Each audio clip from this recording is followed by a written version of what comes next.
Do'n po sa nabanggit ninyong 7 pisong baba ng Duterte administration, puwede po ba ninyong i-clarify 'yun kung talagang 7 piso, gagawing 7 piso kada kilo yung bigas that time, or yung sinasabi po ng dating pangulo na reduce o bawasan lang ng 7 piso yung presyo po ng bigas? Nasa news na po yan. Maaari po niyong i-refer po ang news patungkol po dyan. So, malinaw po na reduce po yung nabanggit, pero kayo sabi ninyo sa inyong vlog po ba yun or whatever, yung 7 piso, sabi niyo pangako 7 piso at parang sort of ganon.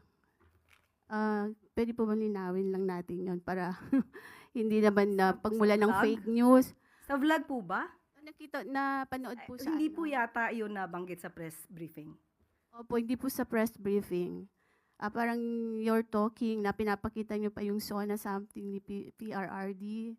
Para lang po magkaroon ng sa halip Hindi na... po yun pahayag ng Pangulo.